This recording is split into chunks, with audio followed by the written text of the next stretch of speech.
It's 1 o'clock. Let's get this thing going. So, Dalton, what are we talking about today? I have nothing prepared. Well, I don't No, know anything but condos, so I'm just kidding. All right, you guys, we have a great presentation for you today. Obviously, a lot has changed this year in condo land. So, 2023, we saw a lot of changes coming down from the top. Everybody needs to pay attention to this stuff. So it's good that y'all joined us. We're going to walk you through everything that has changed this year. Lending on condos in 2023 is very different than it was, pre-pandemic. So a lot of those big changes didn't exactly take place this year, but temporary guidance went into permanent effect. And we're going to talk about some of those things and some of the things that you need to be aware of so far as risk mitigation goes at your firm. We're going to dive into all of those items. So let me get this presentation going. I'll introduce myself. My name is Nick DeSantis. I do business development for CondoAnalytics. CondoAnalytics is a subsidiary of the Commonwealth Group. We do a bunch of different things. We have a consulting arm. We help people get their Fannie and Freddie servicer seller approval or HUD approval. We write QC plans. We also have a fulfillment side of the fence that does things like contract underwriting, contract quality control. Some of you might be on here from our last webinar a couple weeks ago regarding pre-funding QC. Thank you all very much for joining. Today, we're going to be talking about condos and condo analytics. So like I said, my name is Nick. I will be your tour guide today. And Dalton will be assisting as well. This year, we saw a couple big changes that you need to be paying attention to. So in March, we heard about the structural integrity addendum requirement going into full effect.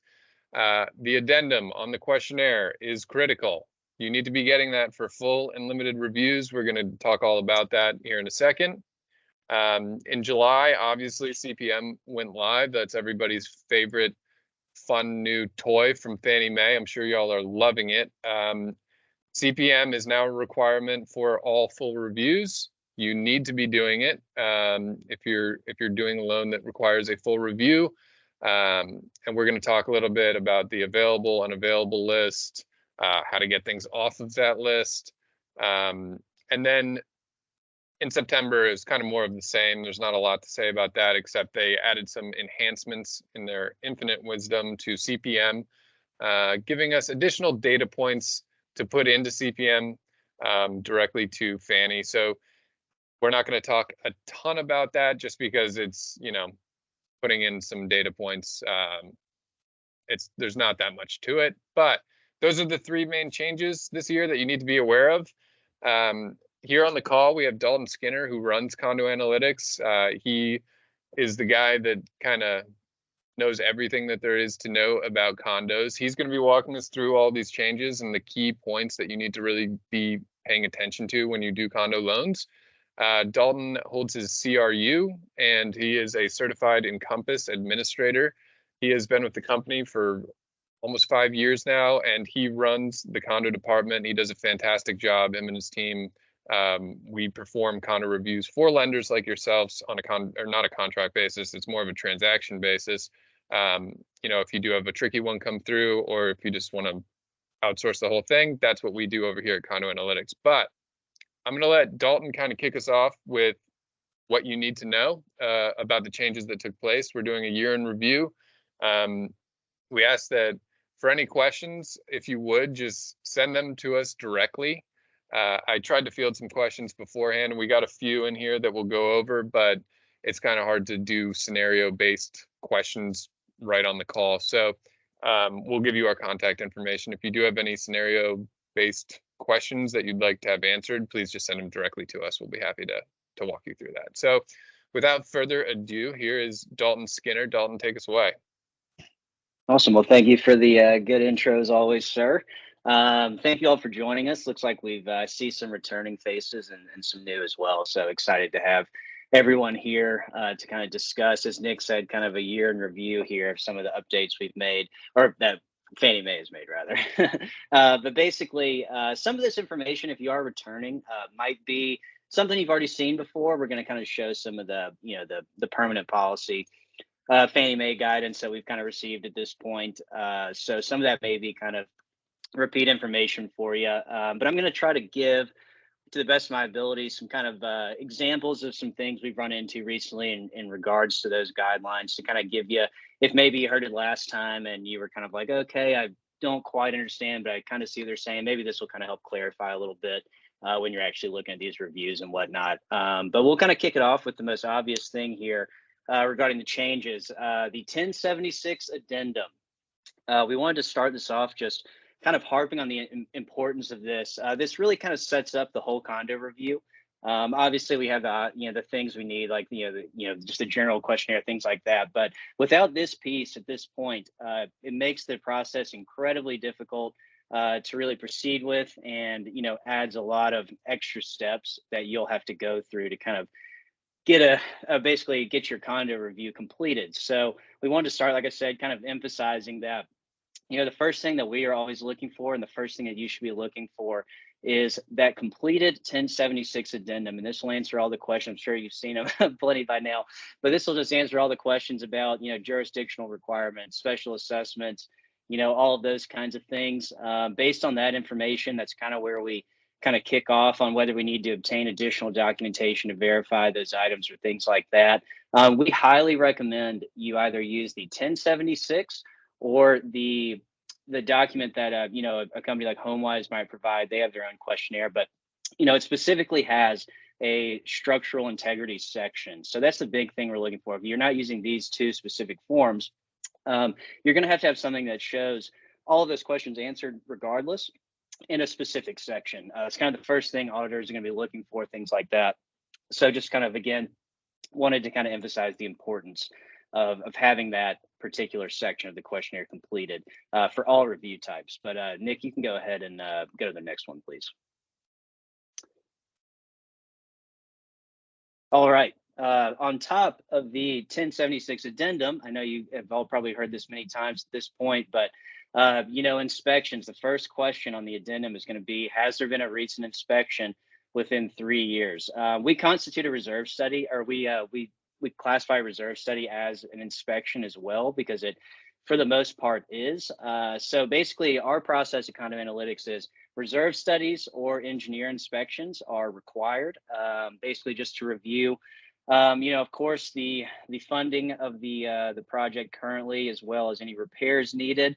Of course, a reserve study will give you kind of information on the useful life and things like that. So, like I said, our process is to obtain that. If it has been within 3 years, worth noting, we actually have had some folks come on board recently that are dealing with repurchases where they did not obtain that inspection. And the first thing, like I said, first thing an auditor is going to look at these days is get in there and say, look at that first question of the addendum. Do they have the addendum? Great. What's the first answer right there? And if they have something right there and you don't obtain it, it's automatically ineligible. So we really have to be kind of on our toes about that. So, like I said, we are basically, that's one of the biggest things we're looking for here. And again, just wanted to kind of reiterate, we need that full addendum there. Cannot emphasize that enough. But we kind of added a little quote here because we thought it was very relevant here. It's not what you know, it's what you can prove. If they have an inspection or something like that, and basically you're just going off the word of the HOA saying, oh yeah, no problems here, because that is how the addendum will read. It'll say, yeah, we had an inspection at this time, no issues. Doesn't mean anything if we don't have the inspection or the documentation verifying that. And that goes to a lot of conditions as well regarding the structural integrity, deferred maintenance stuff. But we thought that was a very applicable quote here. Our goal here is to basically have everything that you could possibly need for any kind of question of, when was this repaired? You want to have that, that kind of thing, or what's the status of this? We want to have it. So that's kind of what we're just kind of emphasizing on these first couple slides, that, this documentation is key to setting up your loan review, or your condo review here, rather. Nick, you can go ahead and go to the next one, please. All right. And this is going to be some of the Fannie Mae permanent policy that we've had come into place. These might be familiar slides to you, but this is regarding the inspection reports. As I stated, within 3 years, we've got to have it. The report cannot indicate that any critical repairs are needed. If there's been an evacuation order, We have to verify that all those issues have been remedied. Even if the unit owners have moved back into the condo, if that particular issue has not been 100% remedied, we have to make sure that's been done for it to be approved. And then no regulatory actions, of course, city code, things like that. Basically, and critical repairs, obviously, have to see that those are all completed. And then again, it states here, lenders must review engineer report or substantially similar documents to determine repairs are completed. That's kind of a, have to make kind of a judgment call there. If you've done something like recently, we had where a project was having to demolish their parking garage because of, structural issues. Obviously, we would want to see an engineer report verifying that all of that is up to code. That's a serious structure that unit owners will be passing through, things like that. But if you have something like a roof replacement or something like that, you might just need a work order showing it's completed. So I just kind of wanted to give some examples of kind of you don't always have to have like a an engineer report or something like that. It's kind of on a case by case basis there, but you will have to have some kind of documentation supporting that this has been paid for, it's been covered, repaired satisfactorily, all that good stuff. So we'll keep it moving here, Nick. And projects that need a critical repairs. This is how Fannie Mae defines it. This is just kind of some examples. Of course, anything affecting the safety, soundness, structural integrity, or habitability. Those are the the big four there. Material deficiencies. This is a big one here because we have experienced some pushback on this, and I kind of wanted to be as clear about this as possible. So material deficiencies, which if left uncorrected, have potential to result in or contribute to critical element or system failure within 1 year. So if we have things, on a reserve study, on in meeting minutes, repairs needed to the project, say the balconies are failing, or the walkways are having structural issues, things like that, if not, that are on this year's docket to be repaired. If they haven't been repaired, it's ineligible until they're repaired, like I said, within 1 year. So that's kind of where the reserve study might come into play a little bit, because obviously the listings out there need to be done within each year, things like that. So it's kind of, case by case as well. But basically, you're going to be needing to keep track of that. If it's something that needs to be done within that year and it hasn't been taken care of, we've got to address it. Of course, any mold, water intrusions, potentially damaging leaks. Those are, obviously very detrimental to a project if you have a mold situation. We come across that more than I'd like to see, but we do, come across issues like that quite a bit, especially in areas where they're affected by storms and things like that. And I know, unfortunately, it's not something that can be avoided, but it's something that has to be addressed. Advanced physical deterioration, we'll see that a lot where, maybe masonry on, see it on like on high rises, things like that, masonry starting to fail. Due to that, waterproofing issues, corrosion of the actual like supports and stuff like that. So, looking at things like that, the biggest one that Fannie Mae will be looking for, and this will come with the inspection, things like that, any project that's failed or has not obtained, up-to-date code items, if they are, needing a 40-year recert, see that a lot in Florida, things like that. Maybe their elevators are out of date, not up to code. Their electrical's not up to code. Any of those kind of blatant issues with the city, basically. And then any unfunded repairs costing more than $10,000 per unit that need to be undertaken, within the next year. And basically, what that's saying is that say a project has a high amount of repairs required. Say they've just had some real structural issue, something's damaged, they've got to replace all this stuff. It's going to be, divvied between all the units. It'll be, $11,000 per unit. And they don't have reserve funds to cover it. They don't have an assessment to get the funds to cover it, anything like that. It's just kind of sitting in limbo like that, automatically ineligible until we have some kind of funding to cover it. And even then, it obviously still kind of raises the issue of, even if we do have it funded, we still have to have the critical items repaired if that is the case. So that's kind of one of those, we do not run into that often, but it is worth keeping an eye out for, because it, of course, could be an eligibility issue. Nick, if you want to go to the next one, please. And these are just, again, some other examples of like items you would want to keep an eye out for that we see, critical repairs needed for, seawalls, elevators, like I mentioned, waterproofing, of course, like leaks, things like that.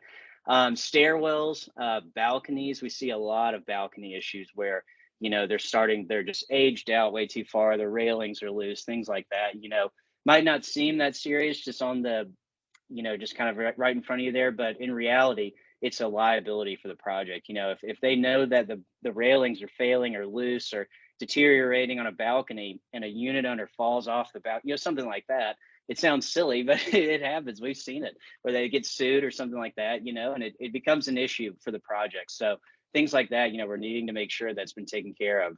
Foundation repairs, of course, electrical systems, parking structures, like I mentioned, things of that nature. It's pretty clear most of the time when, if you really think about it, what's a safety issue and what's more of a preventative maintenance item. Kind of as it states at the bottom, routine repairs. These repairs are not considered critical, include work that is preventative and accomplished within the operating budget. So I would kind of think of those things as like asphalt repair for the parking lot. Maybe your roof obviously isn't failing or leaking, but hey, our roof remaining useful life's coming up. Let's go ahead and replace it. Let's go ahead and budget to replace it. That kind of thing. Like those are the kind of things we're looking for that fall under that. But like I said, a stairwell deteriorating, needing to be replaced, where the unit owners can't really use it safely, balconies, that kind of stuff obviously is not so much preventative rather than it's a little bit more critical. So that's kind of how we're distinguishing that. Nick, you can go to the next one, please. All right, so done with the kind of the older information here that you've probably already seen. Want to get into kind of CPM itself. So this will look a little different than what you have. We have a list that we use that kind of has an unavailable list with the items listed out. You as the lender can actually go in, go in and actually look up the project itself in CPM, and you'll get the same information, but this is how it's formatted for us. So don't be confused by that. But wanted to kind of mention kind of some options we have with this. And the next slide will show kind of some contact information, things like that. We can go into there, but I highly, highly, highly recommend, and this is what we do as well, before we start any loan or any order, we immediately look up the HOA and see what's the status of it. If it's approved, great. Not so much useful information because it still has to be fully reviewed and any eligibility issues redisclosed. So we don't really use the approved one that often, to be honest. It's just not really too useful for us. But the unavailable list, you should be checking that every single time. Or if you're with us already, we are checking it every single time because basically that'll give us an idea of, what is it ineligible for? Is it something that is just irreparable, or is it something that is, something that could be cured or remedied over time? Some of the items here, just as some examples, insufficient insurance might be something you want to check into and see. Maybe they've, upped their insurance and they've covered everything. That's something you could potentially get around. Deferred maintenance. Again, some of these notes in here are, pretty old. Look, if you see this one item here for deferred maintenance shows, a note from 2021. So those are items that could have potentially been remedied. Doesn't mean necessarily the project will be eligible, but it means that, and I'll explain that kind of on the next slide, but issues that you might see and be like, you know what, we may be okay to proceed here because we might be able to fix these, or this is an old note, maybe they've fixed this by now. But things like, identify as a condo tell, would just recommend staying away from that one probably, because even if you were able to remedy, even if you were able to proceed, just kind of, that's always going to be an issue for Fannie or Freddie. And the reason I kind of mentioned this as well is, ineligible here per an old note or an old eligibility requirement might not be an issue for Freddie Mac. You might be able to flip it over to Freddie and say, hey, it's ineligible for Fannie, CPM issue, old note, but it's all been remedied. Here's all the items taken care of, et cetera. And you might be able just to flip it over there where they don't have to worry about this kind of thing. But however, of course, there are eligibility issues where it would be an issue for both sides. But Nick, if you want to flip to the next page, I'll kind of go over here. So the way it works, if you have a project that's on the unavailable list, you'll see, if you have been working in CPM a good bit, you'll probably know what I'm talking about. They have a recertify button where when you are entering your order, getting your order ID, things like that, you'll recertify the project, enter the review information you have, things like that. Well, if it's on the unavailable list, that recertify option will be grayed out because Fannie Mae has decisioned it as ineligible. You do have an option here, and it's at Fannie Mae's discretion to whether or not they could say, don't care that it's been remedied, we're not approving it. But on the off chance, you can send your review package to cpmmanage@fanniemae.com, right there on the sheet. You can potentially send them the review package, outline the scenario, outline that, this was the issue per the note on this day. It's been remedied. We have all the evidence of it here, and they can basically decide to reopen it for recertification. Basically, that's our understanding of it. And basically, again, like I said, it does not guarantee that because it's remedied that they'll give it an eligible. But at least if it's something where you just have to go Fannie Mae and you feel really strongly about the case for the approval and things of that nature, or you could go and kind of present your case. So it is an option, which is nice to know that it is a potential option. But like I said, if it's something that has been remedied and it's not really an issue, flip it over to Freddie Mac. Most of the time they'll take it. If it is eligible, all the time they'll take it. But like I said, they don't necessarily fall under the same CPM requirements that may be tied to an older issue with a project that Fannie Mae just hasn't allowed to be updated, in essence. So Nick, you can go ahead and again, we'll make sure we'll be giving out the PowerPoint at the end, so you'll have that contact and everything if you were to want to reach out to Fannie Mae, and that's of course all on the website as well. And this is just kind of an overview of some of the new items that were added to CPM in September. We actually went over some of this in our previous webinar, but basically just kind of goes over, they've added multiple fields that have to do with, critical repairs. You're gonna have to start entering. And Nick, if you actually want to go to the next slide, where we kind of see the updated, this is special assessment information, but basically our next slide here, we'll kind of have some of the field updates, but it just has to do with the special assessments. And that's kind of why we have this slide here as well, right after that, where we have critical repair fields and special assessment fields that require specific information regarding what is the scope of the work, what's the special assessment amount, what's the payment schedule, things like that. So you'll have a lot more options that you have to fill out, which is why it's so important to be getting this addendum information, to be getting the supporting documentation for, not just going off of, the, person at the HOA said it was fine. You need to have that supporting documentation, because when an auditor or anyone is looking at CPM and says, this is what they have right here, where's the proof that this is done? You're going to want that kind of documentation there. So as we've kind of mentioned with the special assessment, you're going to need to know what's the purpose of it, what's the payment schedule of it, what's the unit owner's balance, is it tied to a critical repair? If so, must be completed before we can proceed. The special assessment doesn't have to be paid off at that time, but the actual work has to be completed. So that's the big thing we're looking for there. But Nick, go ahead and go to the next one, please. This should be the actual fields we have. And yeah, basically just outlines we have how many new data points we have and stuff like that related to what I just mentioned. So one more time here, and we'll have the actual fields here. So if you've been using CPM a good bit, you'll recognize all of this.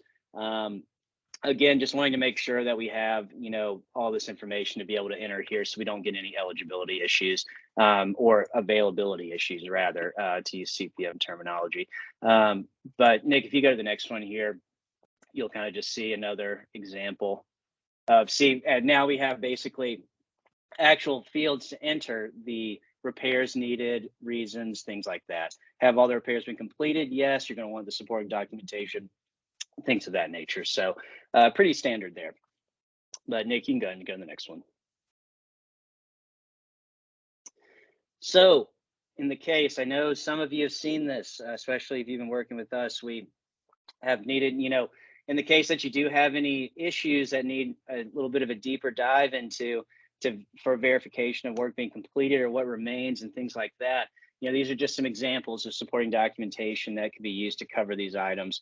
HOA meeting minutes from the past 6 months, engineer reports, of course, if necessary, if the repair kind of constitutes it, structural mechanical inspection reports, reserve studies, in the case that there may not be necessarily the most formal documentation, that is the case with some kind of, sometimes smaller HOAs, things like that. We can accept, and it is kind of on a judgment basis, depending on kind of what it looks like when you receive it. But we could accept, a list of repairs and special assessments from the HOA, signed off on by the HOA, a board member, things like that, that says, hey, this is basically the total scope of what we have going on in our project. Nothing's critical, no special assessments. These are the repairs we're working on, again, just preventive, things like that. It has to be really well formatted, well worded, give us a full scope, the same information we would get kind of off the addendum, but they have kind of given us a little bit of an option there to retrieve that if there's not so much formal documentation, perhaps. But again, these are kind of old documentation requirements. We've been, if you've been doing condo loans in the past, since March, really, you'll probably have had to get some of these documents at some point in time. So just kind of a reminder there of some options. But Nick, you can go ahead and go to the next one, please.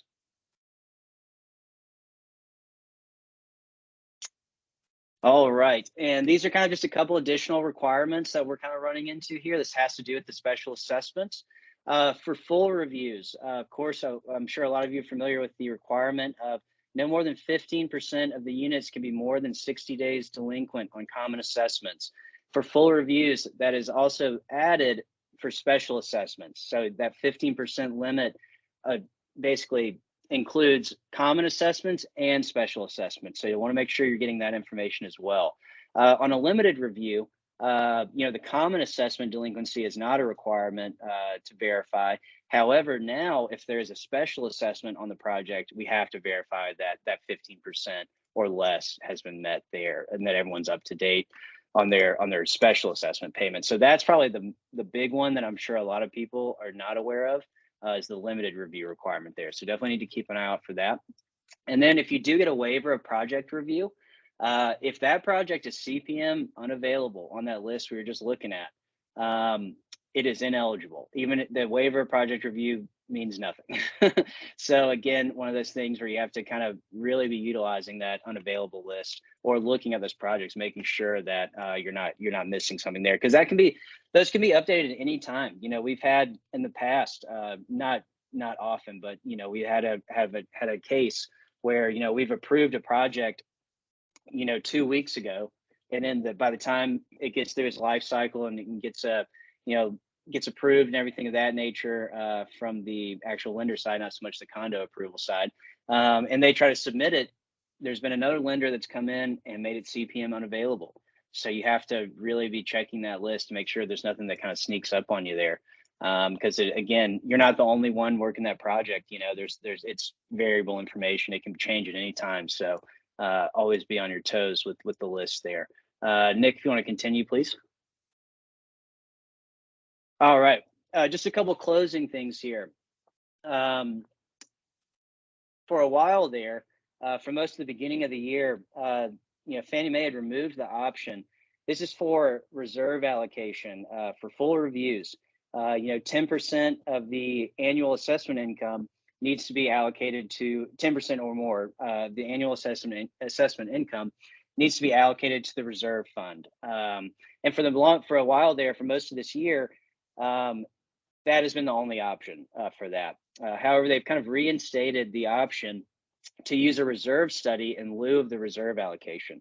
And so what that means, we've been getting a lot of questions about this recently. I'm going to explain this as best I can. What that means is that when you get a reserve study for that current year, for 2023, there's a fully funded reserve balance listed out there, whatever it may be. Say you're to fully fund your reserves for 2023 and cover all the repairs you might have come across, things like that. Say you need $1 million, right? Well, Fannie Mae states if you're not allocating that 10% reserves, if you have in your current active reserve balance, reserve account, if you have $1 million in there and the reserve study says that your fully funded reserve balance for 2023 is $1 million, then you can proceed without that reserve allocation, because really, in theory, there's no reason for you to be allocating reserves, because you could cover anything that might come up as far as maintenance or repairs or whatever it may be.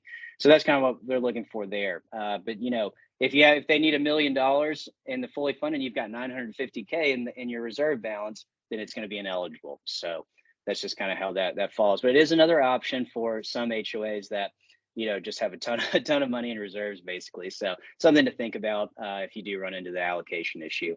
And then last item here, this is kind of interesting. This has been put into Freddie Mac's permanent policy, actually, for new projects in Florida. So if you are doing a bunch of projects in Florida, keep an eye out for this.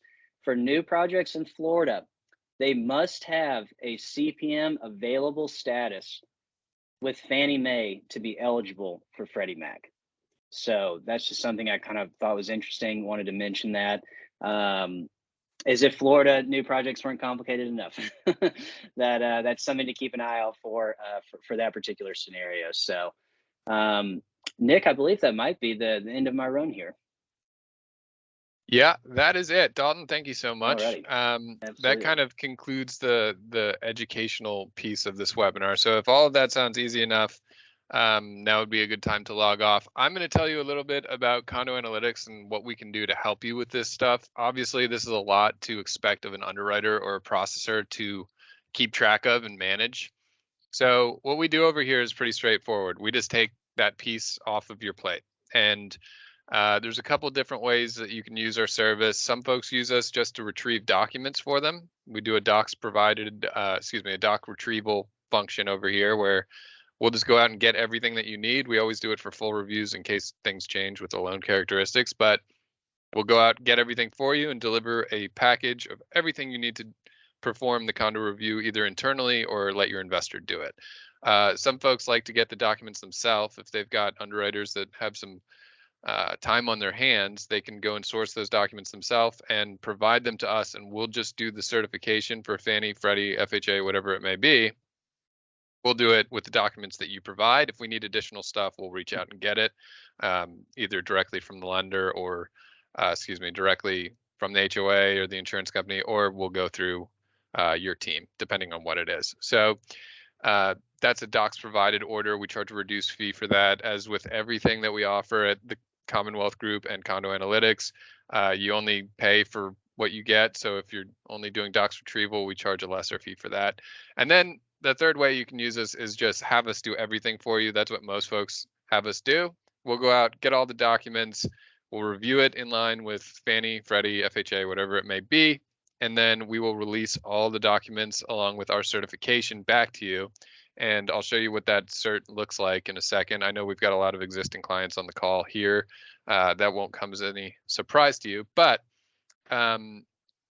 there's a couple different ways to work with us, and some people use us to augment their existing staff. Some people use us just to take the whole piece of the puzzle off of their plate.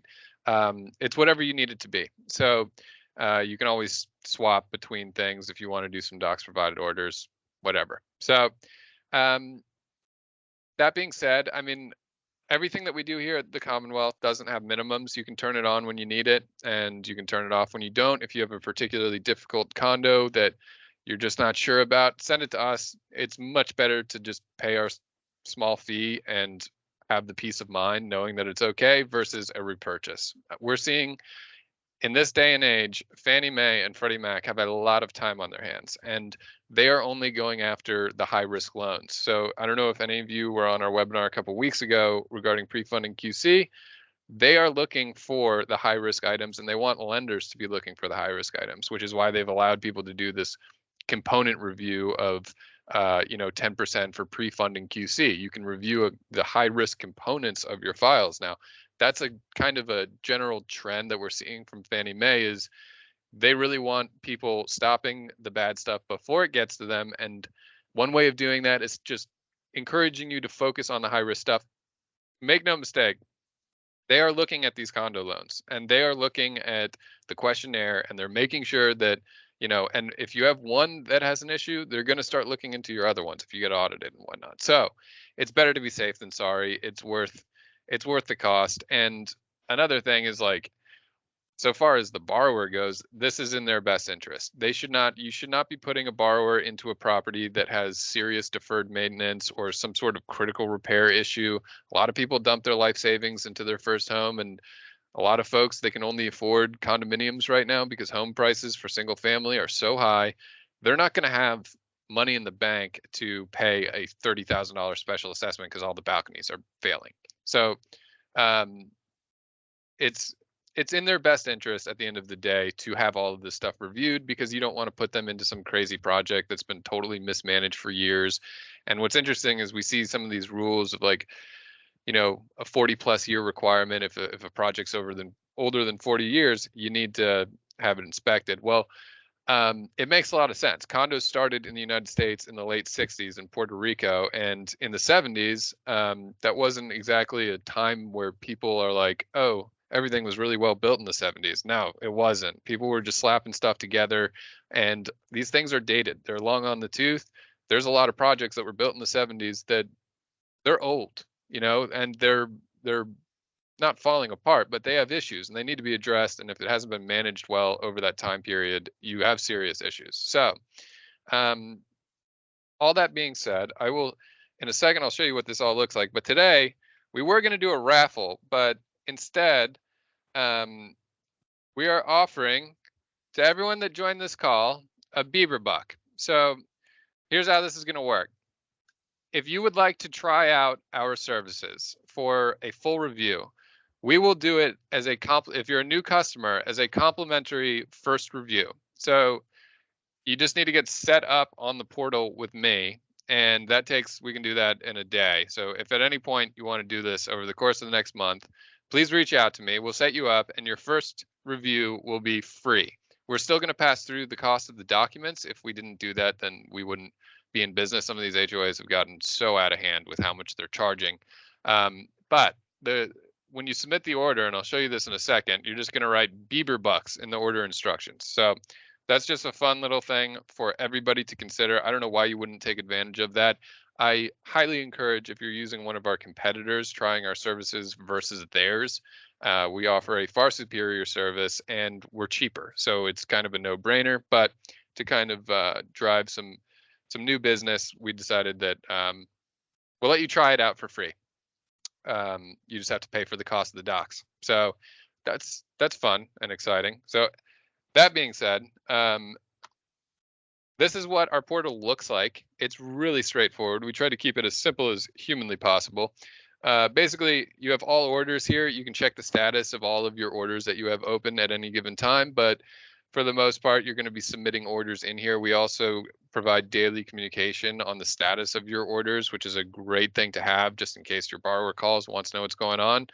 Well, we let you know that HOA doesn't release documents till the 15th of the month. So that's great information. Not to set your closing date till at least the 15th. And, on the 15th, we're going to get it and you'll have something back. So this is the home screen. You're going to want to submit a new order. When you do, this is what it looks like. We only needed a few key data points here. So the investor, if it's Fannie, Freddie, FHA, we need to know that. We need to know the property type. Some people like us to review, HUDs and their insurance, but for the most part, you're going to be doing condominiums. I can't interact with this and show you the options, but occupancy is obviously very important. Is this an investment property or is this going to be a primary residence? That kind of changes. Those are critical loan characteristics that determine the review type. We need to know that stuff. Loan to value, loan amount, estimated appraised amount, cumulative loan to value. At the top here, you do have the option to rush orders with us. What that tells us is, first of all, it kicks it to the top of the queue. We ask that you don't do that for every order because we will realize eventually that you're doing it for everything and it'll stop meaning rush. But we don't charge extra for that. It just means on a best efforts basis, if we have the opportunity at any time to make something happen more quickly, for example, if we can pay an extra $25 to have a questionnaire back that day versus on the 15th, we will make those decisions and get it back to you as soon as humanly possible. So yeah, this is the order screen. That's it. There's not a lot to it. You put it in, and then this is where you'll enter your Bieber Bucks here in order instructions. So just type Bieber Bucks, and we will know not to bill you for that particular file. And then we think, you will like the service, and you'll hopefully come back for more. So this is what our review form looks like once Dalton and his team has completed an order. So this is just the cover page. It's like a 7-page document, but you'll see it kind of outlines all of the key information that you're going to need to put into CPM, which is really handy. So you don't have to go digging around every time you're doing a condo loan and all the different documents. We just take everything and put it in a nice clean package that you can just go, side by side CPM in our form. So obviously this project was eligible. Not every project is eligible for Fannie Mae financing and or Freddie Mac. That's okay. Hopefully we have some partners that we'd be happy to refer you to that will buy non-warrantable condos that are, not eligible. Um, Hopefully you have an avenue like that you can, take things down. But one of the great value adds of our service is in our comments section. If something is ineligible, we're going to tell you every reason that it's ineligible. We're not just going to stop once we see a deal breaker. So we have some partners in the non-QM space that allow for condo tales, and they don't really care as much about investor occupancy, and they have a bigger box that they're willing to work with. They don't care if it's eligible for Fannie and Freddie. It's not going there. They have an appetite for condo loans that, it might not be a deal breaker for them if it is a condo deal. We know plenty of those people. We will go through and we will review everything about the loan. We don't stop once we find a deal breaker. We find everything wrong with it, because the last thing that we want is for some issue that was a deal breaker to get fixed and then have it come back to us. Oh, we fixed the issue. We'll re-review those for free. Like if you have something come back and it's addressed, we'll re-review it for you, and that's fine. But we don't want to go in and then find some other issue at that point and go through the, whole rigmarole of, oh, well, now it's back and now it doesn't work again for a different reason. We tell you everything up front of what is wrong, what needs to be addressed, which is not everybody does that. We're not the only company in this space, but I think we are the only company that does a holistic review of everything and just lets you know everything that's wrong with it. So you know exactly what you're sitting on and exactly what you can do with it, because you might have other avenues. A lot of people have other avenues. You might have a portfolio you could stuff it in, so this is another piece of the form. I don't know which page this is, but you'll notice a lot of these questions, they're straight out of CPM. This is all the stuff that you're going to need to know. So there's nothing too crazy here. Basically, like I said, we just kind of curate all of the important details that the agencies want to know and put it all in one place so that you have it all together. And then when we release this back, we release it with all the supporting documentation that allowed us to, fill all this stuff out for you. So it's a really great service. I don't know why everyone doesn't use it. Here's some additional resources if you need some light reading to put you to sleep. This is just Condo Project Standards. This is straight from Fannie Mae. If you we'll send this presentation out to y'all after this call, which we're about to wrap up. And then these two handsome young men, this is Dalton and myself. This is my contact information. If you do have any questions that you'd like an answer to, please send them to me directly or to Dalton. We'll get you taken care of. If you would like to try the service out, please reach out to me. If you're on this webinar, that means that you already have my contact information, because I've been sending you all this stuff. Sorry about that for spamming you, but we're really glad that all of y'all could hop on today. I hope you learned something, and then please send me some questions if you have anything about the presentation or just any general condo type questions. That's literally all we do here. So we love puzzles and figuring stuff out. So that's me without a mustache. I have a mustache now, much to my fiance's chagrin, and it's Movember, so I have to, and it's my month. So anyway, that is pretty much it. I wish you all a very happy Thanksgiving. Dalton, did you have anything to? Oh, we have one question that I got one question for this webinar sent in. Dalton, why do you need an addendum on every loan, full and limited? Oh, well, simply answered. Basically, regardless of the actual review type, really the only thing that's different between a limited and a full review at this point is really the budget and some, kind of minor insurance requirements. But deferred maintenance is it has to be reviewed in every instance. Limited review doesn't discount the fact that they may have a $2 million special assessment that's about to happen to repair the project. You know what I mean? So Fannie Mae has made it very clear that the 1076 is required regardless of review type, because those issues are apparent regardless of how we're reviewing it. So that's probably the easiest way to answer it, is that deferred maintenance doesn't care about a review type. So that's the best way. And I know I've seen a couple questions come through the chat here. Like Nick said, if you wouldn't mind just emailing those to us, we can answer them kind of offline here, just so we can give everyone some time back to their day here. But we'll be happy to answer them if you'd like to email us. I actually can't see the questions, so we'll send you guys. We have your email. We'll send you answers to those over email, or we'll call you. Absolutely. So, all right. Well, that's pretty much it. I mean, the last thing of note, I kind of liken the condo review process, and you've probably heard me say this before on other webinars, but it's kind of like changing your oil. Like, sure, you could do it yourself, but you're going to get your hands dirty. You might not do it totally right, and your car engine might blow up. So why wouldn't you just take it to a professional and just let them do it? Pay the fee. You can pass it through to the borrower. Just let somebody that touches this stuff on a daily basis. This is all they're doing, because you don't want to have somebody that hasn't looked at a condo in a year trying to review a condo that hasn't been keeping up with these changing guidelines, because things change and they're going to continue to change. This is not the end of this story. It's just going to get harder and harder, because Fannie Mae really seems like, to me, they just don't like condos. They don't want anything to do with them. It seems like they're making it as hard as they possibly can to lend on condos with conventional financing. So that's probably not going to change anytime soon. So in the meantime, send it to us. We'd be happy to help. I hope you all have a great rest of your week and a safe Thanksgiving. Dalton, thank you so much for walking us through all of that. I will give you some time back, and then, yeah, just reach out to me if there's anything that we can do to help. Thank you all so much for attending today. I hope you learned something. That being said, I will wrap this up and shut this thing down. So thank you all. Have a great rest of your day, and happy Thanksgiving. Take care. Alrighty, thank you all so much.